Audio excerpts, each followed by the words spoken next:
and I'm going to introduce you to limits, and our essential question is, how do I estimate a limit using a numerical or graphical approach? In order to really understand limits, we need to look at a function where a limit becomes very important. And so what we're going to do is we're going to consider a function that's undefined at a point, and then from there we're going to introduce the idea of limits. So we'll start by considering f of x, which is equal to x cubed minus 1 all over x minus 1, and x does not equal 1. And so of course when you see something like that, the very first thing you say is, well, what happens at x equals 1? And if we look at it algebraically, if we plug 1 into the function, you will have 1 minus 1 on the bottom, which will be 0, and we all know that means it's undefined when a function has 0 on the bottom. So we've already established that at x equals 1 the function's undefined. So then the question that you should ask next is, well, what happens when x approaches 1? Because we know that if it's a little bit less than 1 or a little bit greater than 1, this is still going to be a value. So what happens when x approaches 1 from the left and right? One thing we can do is look at the graph. So if we use our graphing calculators,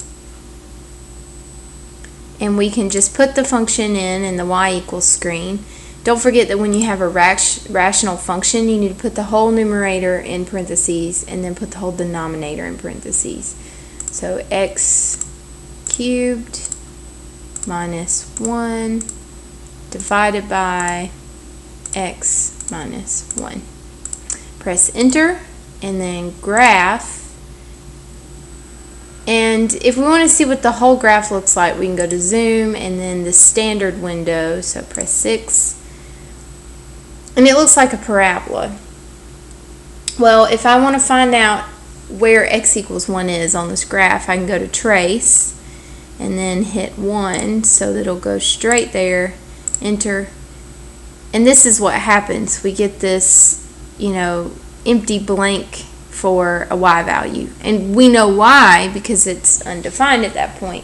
But if you look at the graph, it looks like there's still something there, and even when we zoom in, so if we did a zoom box around that x value for that graph,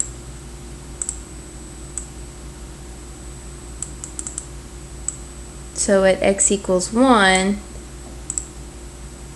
it still appears to be filled in, but if I trace the function at x equals 1, there's still nothing there.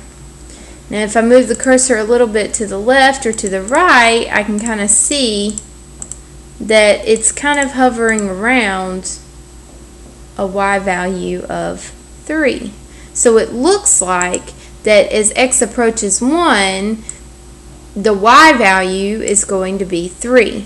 Now, if I wanted to confirm that numerically, I could look at the table, and again, that's where your graphing calculator comes into effect. So if I go to second table, I get this menu, and if yours doesn't pop up immediately in the perfect spot, so if we're looking where x approaches 1, then if you go to second table set and you want it to start at x equals 1 because that's what we're focusing on, and you want it to count by small increments. Remember, delta means change, so it's asking what do you want the x values to change by, and so right now we're wanting it to change by the thousandths, and you want that because you want to get as close to x equals 1 as possible to really know what's happening to the left and to the right.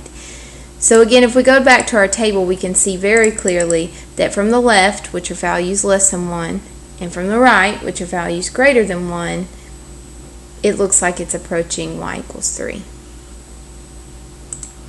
So if we just take a snapshot. Alright, so if we take a snapshot of this screen, then we can have our table filled in here, and we can see graphically and numerically that it's approaching y equals 3. So that takes us directly into limits. So the limit of a function is the y value the function approaches to the left and right of a specified x value. So what it looks like notation-wise is the limit as x approaches c of f of x is equal to some value. This capital L represents what the y value would be that it approaches. So if we look at our function that we were considering in the previous screen, we can set it up as a limit. The limit as x approaches 1, which is where it would be undefined, of x cubed minus 1 over x minus 1, and then the limit would be the y value it approaches, which we now know is equal to 3. And that would be how you estimate the value of a limit as it approaches a given x value.